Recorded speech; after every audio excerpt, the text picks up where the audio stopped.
Who's the greatest cardinal? I mean, there are a lot of candidates, right? I had a friend in Detroit. He's coming through on his way to Branson a few years back. And I think we'd been here like just a couple of years. So he said, he opens up his trunk in a parking lot. It's always a weird feeling, you know. I was waiting for him to get out watches or something. But he says, hey, Mike, he said, who's the greatest cardinal ever?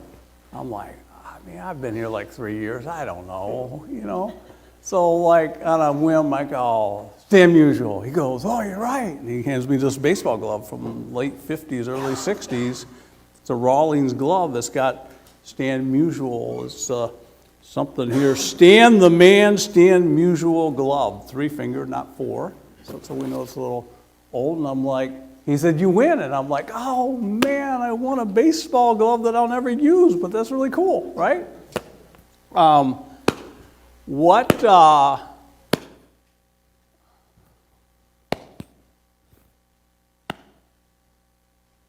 What's the greatest Taylor Swift album? What's that? Okay, all right. Now, it's interesting because I went to 3 different websites, right? Went to 3 different websites to try and answer that because I am a huge Taylor Swift fan. Those of you who don't know me, I just lied. So I'm looking, I had no idea. Did you know that Taylor Swift Taylor Swift has released 243 songs on 10 albums. And Entertainment Weekly said, is it Folklore? Yeah. Is that an album? Okay, Entertainment Weekly said, when you go there, they were like, Taylor Swift's greatest album was Folklore. All right, that's cool. Hey, now, for all you non-Taylor Swift fans, all right, we got Super Bowl coming in 2 weeks. Chiefs fans today? Anybody? Yeah? Ravens fans? Nobody room for Baltimore. Nobody room for John Harbaugh. Man, that's a little sad. All right, Lions fans today? Yeah, here's the Detroit contingent right over here. All 3 of them. They just raided all the Detroit gear when Patty was up there. And let's see, the Lions are playing the Niners. Oh, the Niners. Any San Francisco fans? Yeah, how many could care less? Yeah, a bunch of you, right? Okay, I got you. Greatest football team of all time. For those of you who care about football, greatest football team of all time, what would you say? Niners dynasty. That's a game, maybe. Greatest, according to Pro Football Network, the undefeated 1972 Miami Dolphins under Don Shula are considered the greatest football team of all time. Who's the greatest boxer of all time? How would you know it's Muhammad Ali? Because he said so. I am the greatest. Self-proclaimed dude, right? He said he was the greatest of all time. All right, greatest hamburger out there. What would you say is the best hamburger out there? My homemade ones. If you said Five Guys, you are close, but not a winner. According to, let's see, who said this? I think that the site was Best Hamburgers. There you go. There's an original title. It's the In-N-Out Double Burger. We do not have any In-N-Outs here, correct? They're like other parts, but Five Guys did come in second. According to Riverfront Times, the best restaurant in St. Louis. According to the Riverfront Times, best restaurant in St. Louis. I heard what? Yeah, that's up there. Wasn't number 1. Number 1 might surprise you. You possibly have eaten there. It's a ramen place. Yeah, I've eaten there. I just can't remember the name, but it's really good.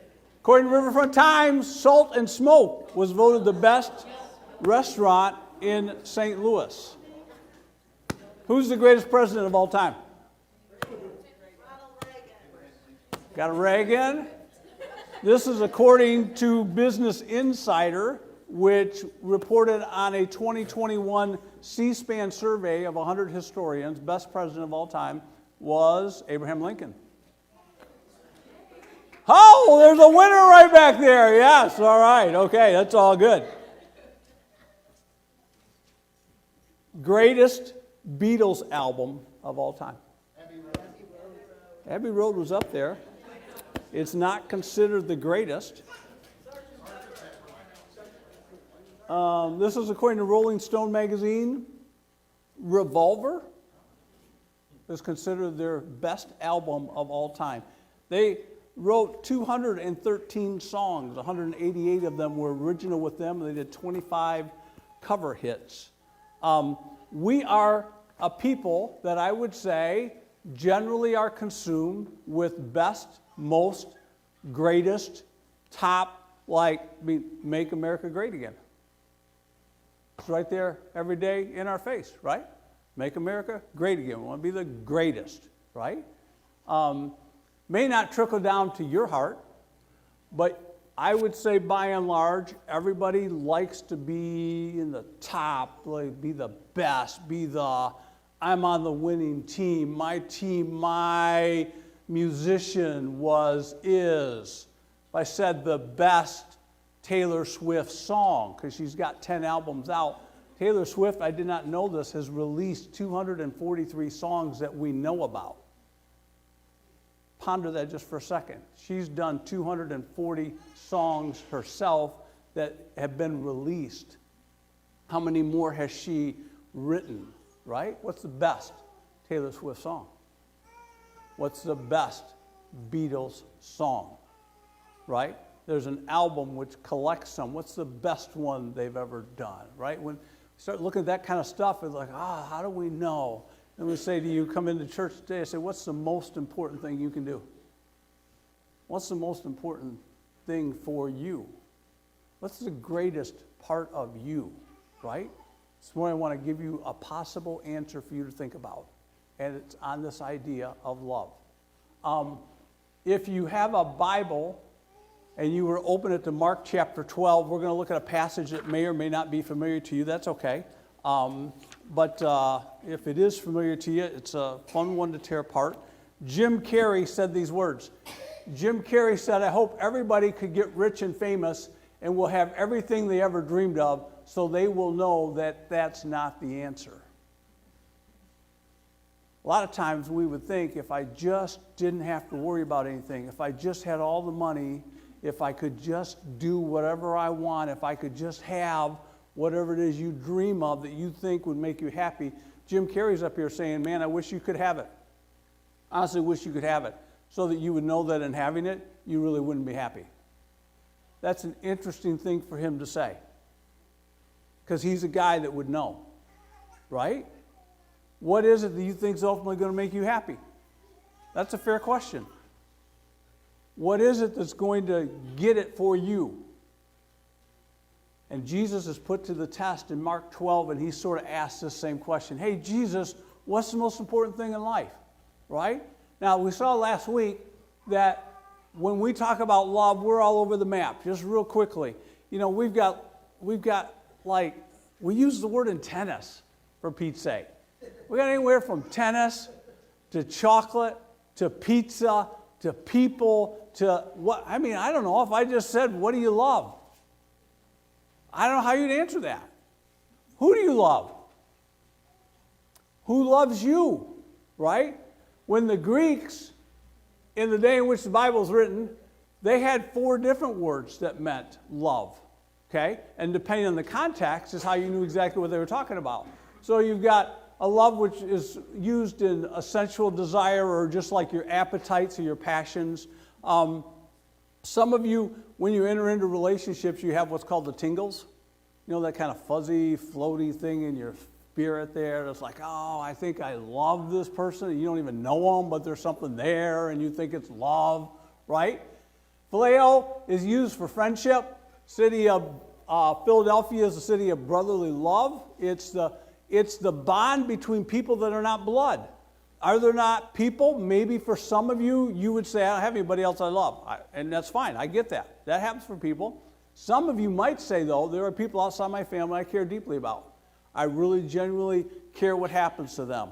They are more than friends. I love them like a brother, like a sister. The next word is what's used of family love. It's the love of a mother for her child. There's a bond there that parents feel towards their children. Doesn't matter, sometimes for some of us, it doesn't matter what our kids do, we will love them. We will never stop loving them. We will, at times, as your kids, I look at, here's our grandson James over here, right? Adorable guy. A couple weeks ago, he spends the night at our house, right? And he's up because he's not feeling good. Now, I distinctly recall when they were my kids, we were like, put them in the bedroom, close the door, they'll be fine. This little guy, we're like coddling him, we're like, oh, come on, James. And I remember at one point thinking, I never did this with my kids. But he's so cute, right? Because they are like that. And then they grow up, and you realize you love your child, but you don't like your child. Isn't that true? Honest parents are nodding their head yes. Those of you who are fibbing, I get it. I understand. You don't want your kid to be like their self-esteem and all that, right? But there are times you just don't like your kid. And then they grow up, and they're like, man, you're just shoving them out the door. Can't get there fast enough, right? But there's a love that we feel in the family. You didn't get a choice over your brothers and sisters, did you? They're just there. And some of you don't like them. Some of you don't love extended family. Some of you don't love people in your family. But some of you do. You feel very fondly of that. And then agape love is a New Testament word. It's almost primarily used in the Bible. It's a love that is not based on the worth of the person. It comes from the lover. And what the Scripture speaks about is when Jesus invades our heart, we become the great lover with the love of Christ. And so it has little to do with the person. It has everything to do with you. Your heart's been changed, and so therefore you care and want the best for the people that you are loving. It's a commitment to them that's even willing to sacrifice, even willing to give of yourself. So that at 2 a.m, when this little guy won't sleep, I'm just going, oh, you're so cute. You'll fall asleep eventually, James. We just love you. Here, sleep on this pillow. We're just, right? But willing to sacrifice sleep. Have him over because you care about him. Because you love him. That's what you do. You're willing to sacrifice for those people that are in that world. When you begin to experience agape love, the love of Christ, because you understand that God loves you. How many of you have ever bought a car as is? Anybody ever buy a car as is? Anybody ever buy anything as is? What does as is mean? And it is what it is. And if you want it, here's it, and here's what it's going to cost you. When you're talking about agape love, you're talking about loving people as is. Not getting them fixed up, not saying, hey, when you get a little better, hey, when you get your act together. When the Father thinks about loving you, it's as you are. He's not waiting for you to get better. He's not thinking you're going to turn a corner. One day you're going to get your act together, and then I'll love you. Hey, when you get 51% better, but at 49%, you still got a little work to do. That's agape love. That's a commitment to you. That's a love for you. That's a wanting to see you succeed. That's wanting the best for you. And the Bible says that, we saw last week, that Jesus says, this is the way I have loved you. As I have loved you, love one another. This is the love that we're displaying for one another. And by this, then, will all men know that you are my followers, when you agape one another. And we said last week, it won't be your bumper sticker, won't be your Joy FM thing on your car, won't be wear joy wear, won't be like I went to the Matthew West concert, won't even be I went to this church. So you can do all that stuff, and if you spew, if your online presence, if your in-person thing towards the people of the other party that you don't align with is negative, I don't care how many bumper stickers you got. You're missing something. Because Christ said, by this all men will know you are my followers when you have love when you are willing to give yourself for other people. As I have given myself and loved you, so you love one another. And I don't know if you can understand what I want to try and say here. That is the thing. You want to talk about faith that's radical? That is radical faith. Because it's not where you go on Sunday, not how much you gave, it's not did you get wet, did you get dunked. It's not I'm Republican, I'm Democrat. It's I'm a follower of Christ, and so therefore because I'm a follower of Jesus and he loves me, I love others. I want the best for others. It's not all mushy, sentimental. It's not like, oh, I feel in love for everybody. There are people I really don't feel love in feelings for, but I want the best for them. I want them to do well. I want them to know that God favors them. I want that for their life. And that should be the mark of all of us that name the name of Jesus. So here it is, love that does. In your notes I say, love is not a feeling, love is something that you act on. It's an action, it's not passive. If a guy, oh man, this could be fun. Gals, how many of you were in a relationship with a guy who professed his love for you, and he just would talk about it, it kind of came out, and yet you were just like waiting for a proposal. Like, do something, dude. Like act on this thing that you tell me that you have, right? It's a love that does. It's a love that acts. It's not passive. That's what agape love is. It's a love that makes a choice to act in the best interest of the person being loved. It's a willingness even to sacrifice for their sake if it's necessary. We saw last week that love is just paramount to how we live. It's good for your emotional heart. Like, people who are loved are generally healthier. Just think about it. If you feel alone in the world and you don't feel like anybody loves you, if you're just being straight, you would say you're not sure anybody loves you, you are lonely. When you are lonely, it messes with you. You just feel like nobody cares. If nobody cares, what's it matter what you do? If nobody cares, what's it matter where you go, how you live?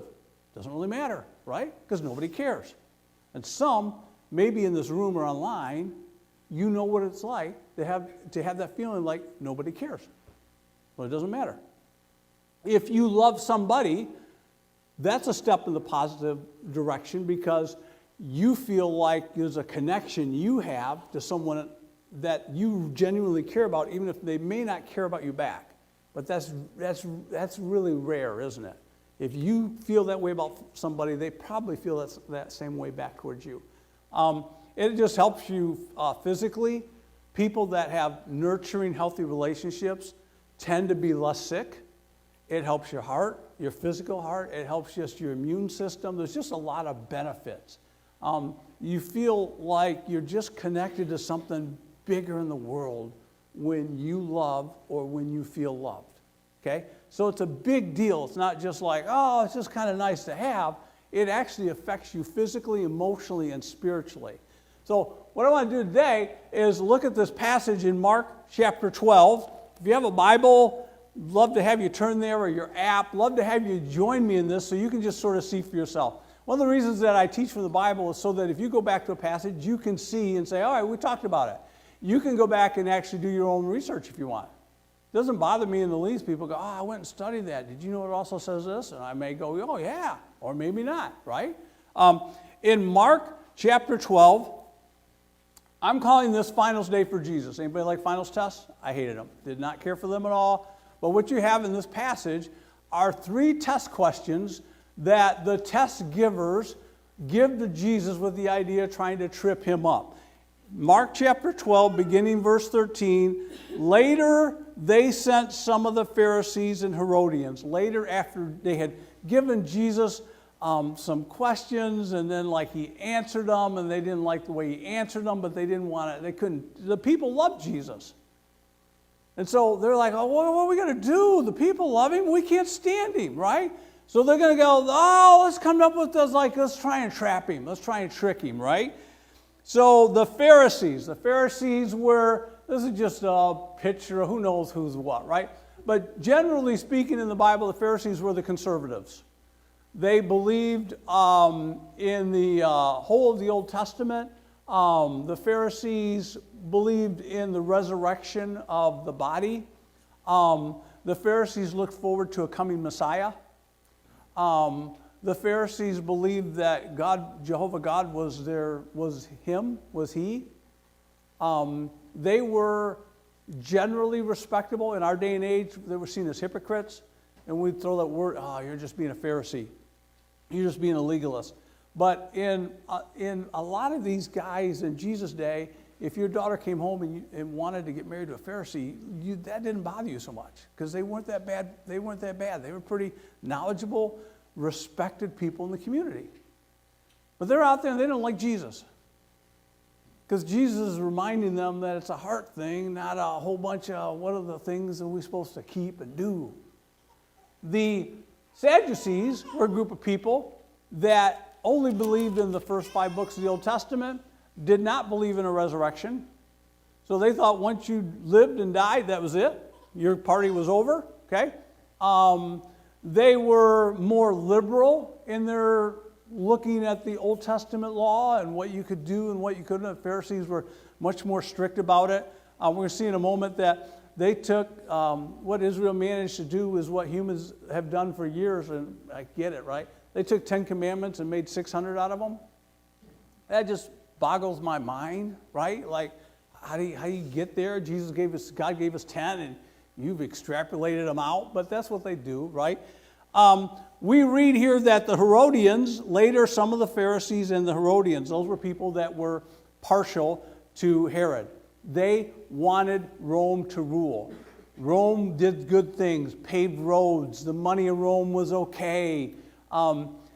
The Pharisees and the Herodians did not like each other because the Pharisees didn't want Rome to rule. So what's interesting here is these groups are now uniting about one thing. We don't like Jesus. Jesus is a threat to us. The people love Jesus. The people don't like us so much. So Jesus now becomes a threat. So they say, hey, later some of the Pharisees and Herodians, they sent some of these guys to Jesus to catch him in his words. That's verse 13. What's it mean to catch? How many of you hunt? How many of you use decoys? How many of you fish? How many of you put a worm on the fish? What are you trying to do? Trying to trap the prey. Trying to deceive them. Trying to trick them. Trying to get the real animal to think, oh, this is good, but in the midst of doing that, there's a hook in there. That's what they were trying to do. They're using their words to try and hook Jesus. Can we get Jesus to make a mistake so that the people will turn against him? Because then if the people turn against him, we got him, right? And so they came to him and said, Teacher, we know you're a man of integrity. I love this. You aren't swayed by men because you pay no attention to who they are, but you teach the way of God in accordance with the truth. It's all flattery. They didn't really believe a word of that. Because if they believed it, did they really think that a man of integrity that taught the way of God with truth would fall for this nonsense? They're trying to butter him up. Oh, Jesus, we think you're just this great guy. Hey, we got a question. Do you mind if we ask you a question? And so they set him up and they say, hey, who should we pay taxes to? I mean, Jesus, should we give money to God? Or should we give money to Caesar? What are we supposed to do with our money, Jesus? Is it right to pay taxes to Caesar? Should we pay or shouldn't we? If Jesus said you should pay, so you're in favor of Rome. Oh, if you don't think we should pay, you're against Rome. Jesus. What does Jesus do? So cool. He says, this is interesting. He didn't have a coin of his own, right? Jesus knew their hypocrisy. Why are you trying to trap me, he said. It's like, all right, but I'm going to play along. Give me a coin. Bring me a denarii and let me look at it. And they brought the coin and he asked them, So whose picture's on the coin? Give it to the person who owns it. That's all he's trying to say there. Give it to the person who owns it. I thought this was interesting. In 2023, there were 2,676 cases by the IRS, amounting to $37.1 billion of people that tried to swindle the U.S. with an 88% conviction rate. That was last year. We are still trying to take which doesn't belong to us. You still value what is Caesar's. You still want what is Caesar's. Now, Jesus said, it's interesting, he said, whose picture's on this? Caesar's. Well, he said, then give to Caesar what's due Caesar, and give to God what is God's. What belongs to God? What was the qualifying mark for Jesus? It was whose imprint is on it? Whose imprint's on the coin?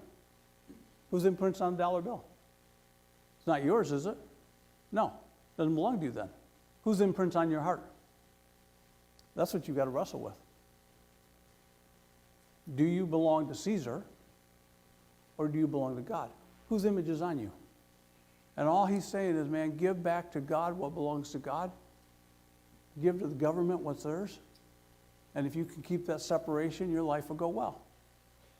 Okay, they're not satisfied with that, so they come with, now here come the Sadducees. Look at verse 18. They came and they said, and it says there, Mark says that they believe that there was no resurrection, and they pose this hypothetical question, all right, if this woman gets married and her husband dies, and according to God's Old Testament plan, the brother was to take in the widow so that she'd be provided for.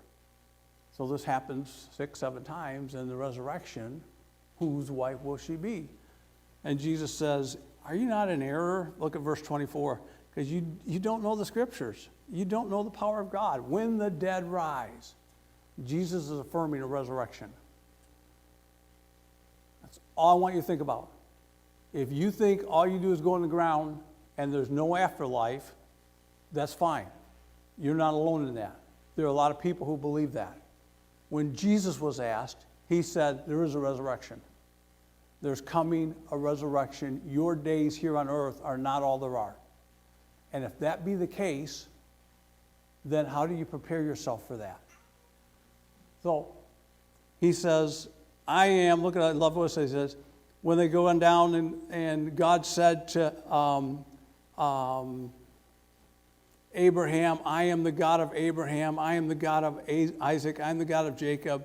He is not the God of the dead, but he's the God of the living. Take that to heart. You're all trying to trick me up, and you don't even believe in a resurrection. I'm telling you there's one coming, and that we serve the Yahweh of the living. He is a God of the living, now and forevermore. Okay, so now, not to be outdone, we get to then what is the greatest question. It's the greatest commandment.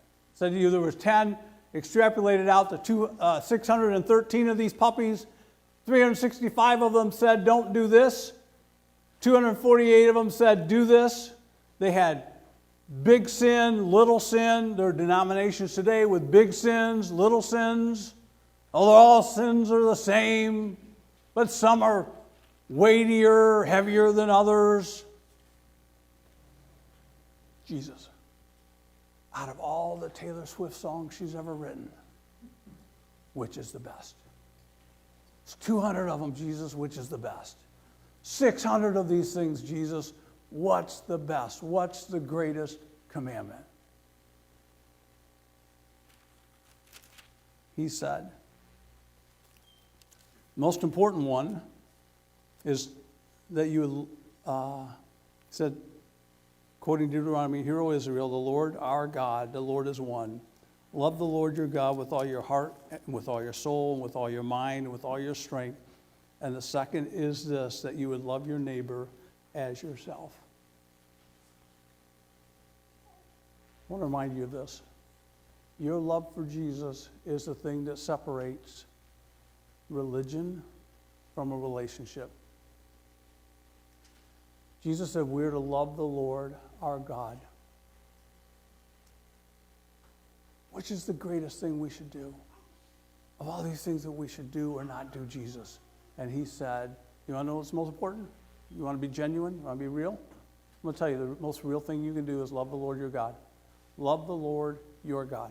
It's personal. There are a lot of people that are in religion. I like when I'm on a basketball court and I'm talking to guys, because it comes up on occasion, we talk about church, and well, hey, what do you do? What's your day job? I'm a pastor, blah, blah, blah. And sometimes we were able to get into a conversation about what's the difference between religion. And I tell guys all the time, I'm not religious. I'm not religious, right? Religion is when you work and you're ordering your life to do certain things so that you might have God's favor. You don't want to tick God off, right? I don't know if that fits you today. You don't want to make God mad at you. You don't want the Lord to be upset with you, right? Could you imagine a marriage where one spouse spent their lifetime trying not to tick off the other spouse? Can you tell me, can you just play with that a little bit? Like how would that go? Like do you envision like that being a marriage that people are happy with? If you spent the majority of your time, all you're trying to do is make the other spouse happy. Is that a relationship that you could see yourself like wanting to be in for a long time? My hunch is probably not. You would get tired of it after a while. You would get tired of it because you would feel like you're always walking on eggshells. You don't want to tick them off. You don't want to say the wrong thing. You don't want to do the wrong thing. You don't want them mad at you. And so you're always just trying to tippy-toe because you never were sure they loved you.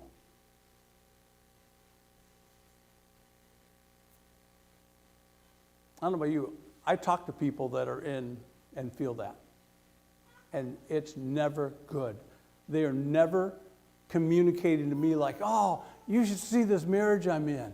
It is so cool. I mean, sure, like, I really don't try and tick them off at me, but man, I'm so happy with this.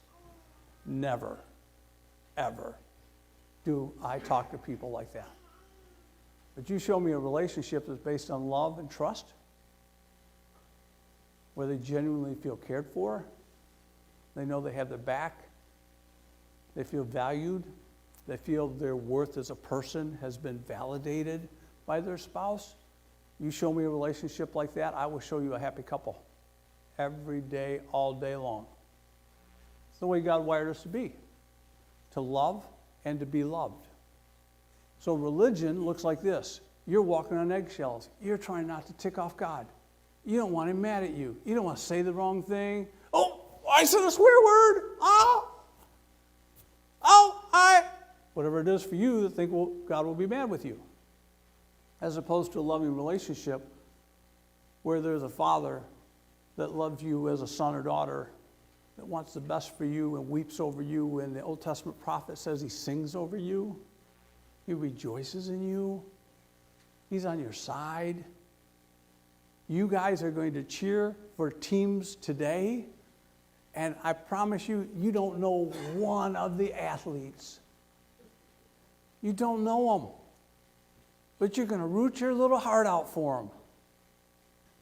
Could you imagine? Could you imagine that that's what God does for you? That he roots for you? That the Father wants you to succeed? He wants you to feel blessed? He wants you to know you're favored? Warman, how can you say all that? Because that's what Jesus did for you and I on the cross. This is how we know what love is, that Christ laid down his life for us. So how do we respond in this type of relationship? See, I think that's what happened to the Pharisees. They forgot that it was all about love. And so they made it about all these things I got to do. God said, remember the Sabbath and keep it holy. All he just wanted us to say to his people was, set aside a day where you focus on me. And they extrapolated it out that if your neighbor's walking along and his cart falls into the ditch and you're walking along behind him, you can't help him get it out because you're working on the Sabbath. God forbid you work on the Sabbath. It's crazy, right? Sort of like, God forbid that any church staff would work on a Sunday, right? What is that? They just really messed it up, and they forgot it's about the heart. So let's get back to the heart. What does the heart look like? Why love for Jesus is the most important part of your life?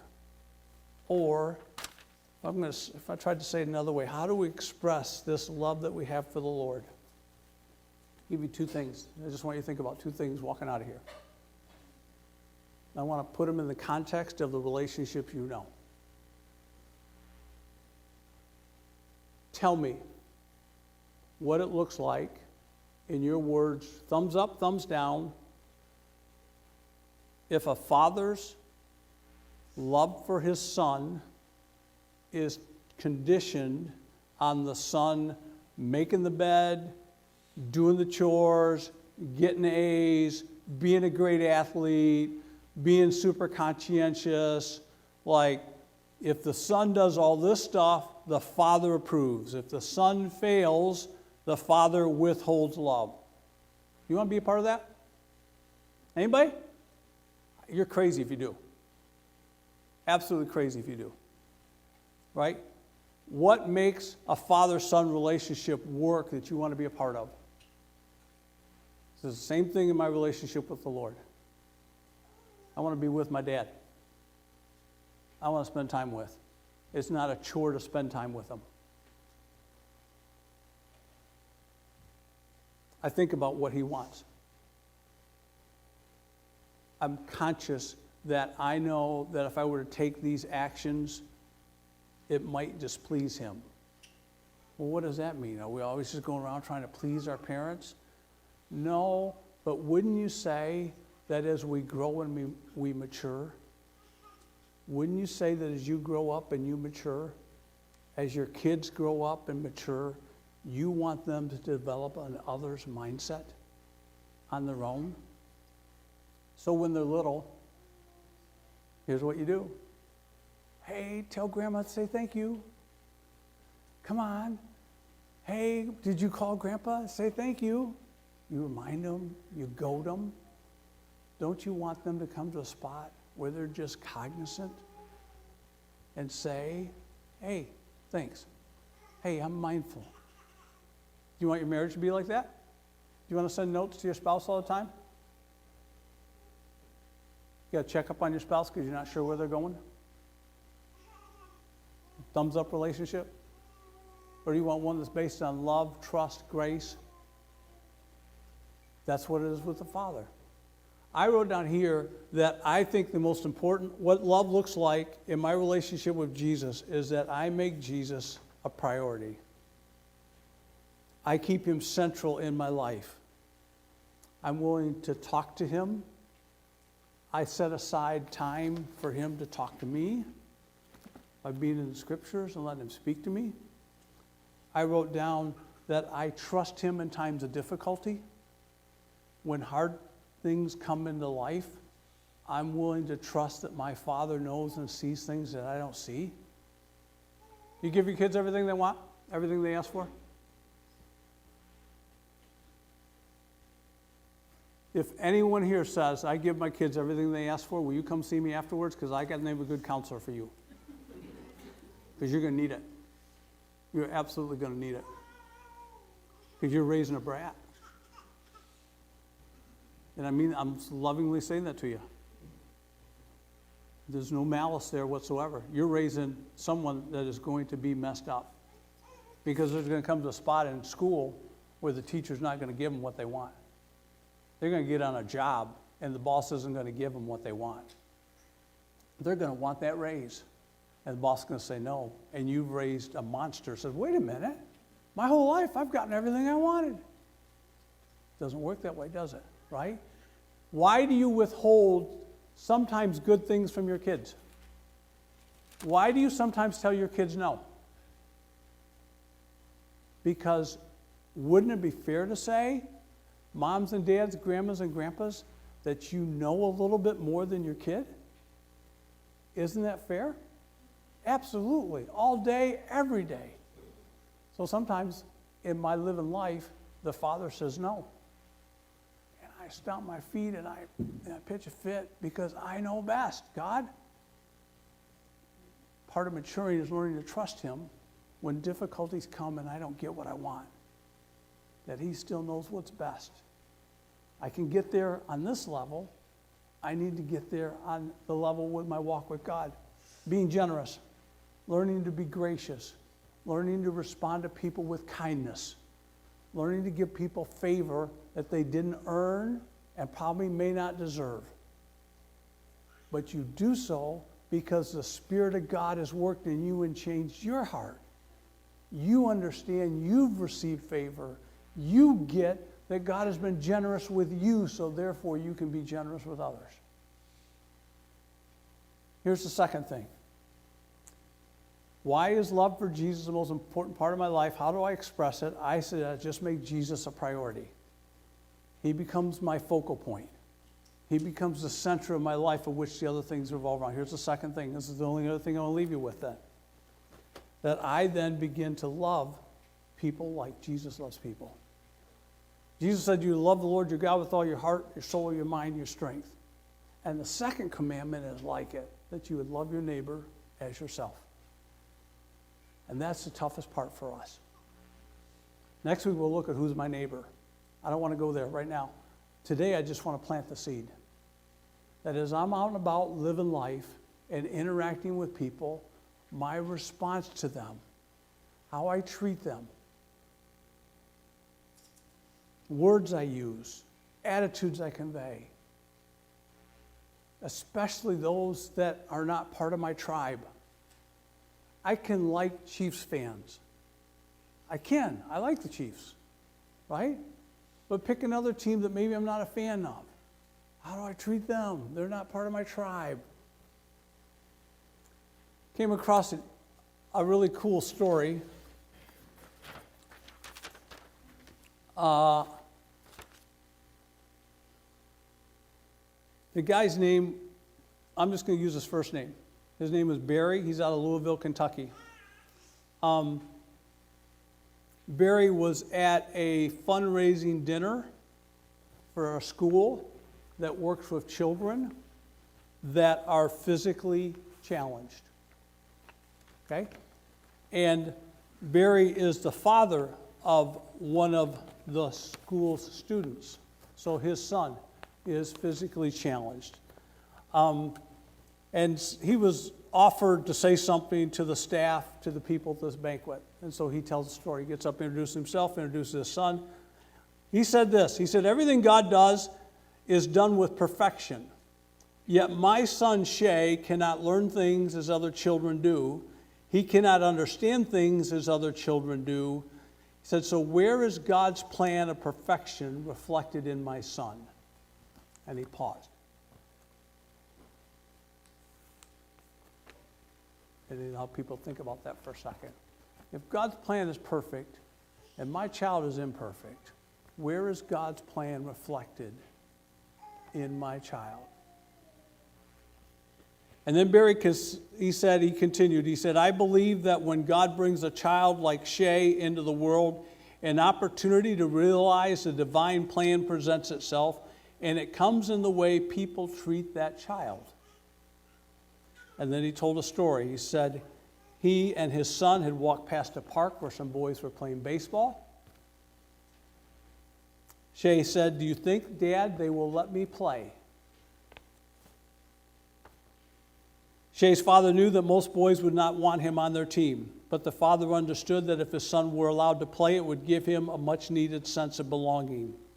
So Shay's dad approached one of the boys on the field and asked if Shay could play. The boy looked around for guidance from his teammates, and getting none, he took matters into his own hands, and he said, we're losing by 6 runs, and the game's in the 8th inning. I guess he can be on our team, and I'll try to put him up the bat in the 9th inning. In the bottom of the 8th inning, Shay's team scored a few runs, but they were still down by 3, the father said. At the top of the 9th, Shay put on a glove and played in the outfield, and although nothing came his way, Shay's dad could see the joy in his face as his boy was just out in right field playing baseball. In the bottom of the 9th, Shay's team scored again, and now there were 2 outs, bases were loaded, and you'll never guess The young man's turn at bat was to be the guy they never thought would come to bat. It's Shea's turn to bat. Would the team actually let Shea bat? Or would they sub for him? Surprisingly, Shea was given a bat. Everyone knew that a hit was all but impossible because Shea didn't even know how to hold the bat, much less make contact. However, as Shea stepped to the plate, the pitcher moved a few steps to lob the ball in softly so Shea could at least be able to make contact.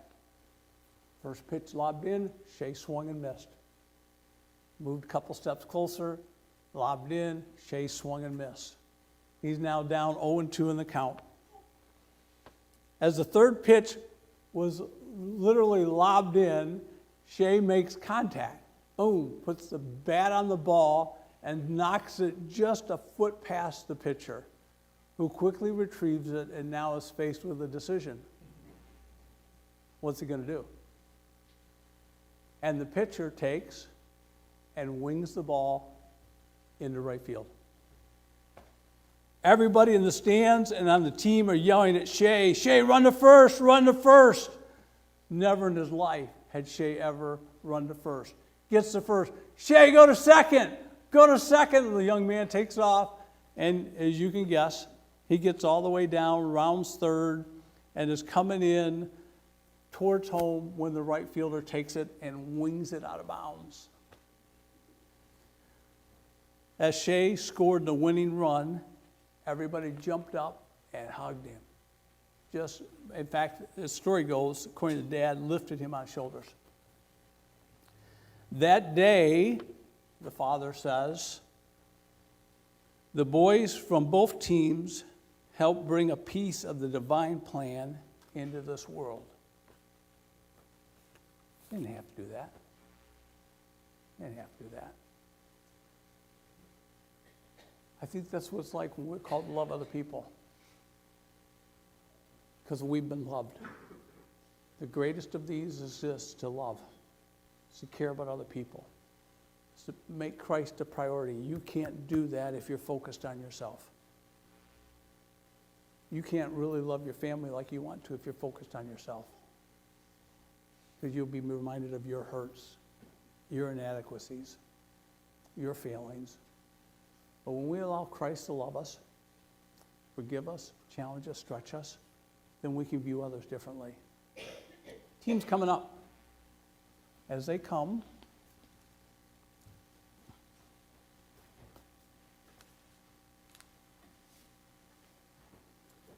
what is this?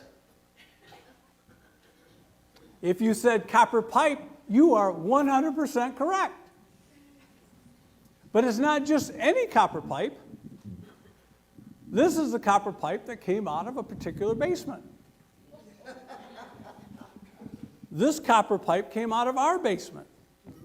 Now, some of you are far enough back, and if you're watching at home online, you may not be able to see, but this copper pipe actually is split with a little bitty hole right here.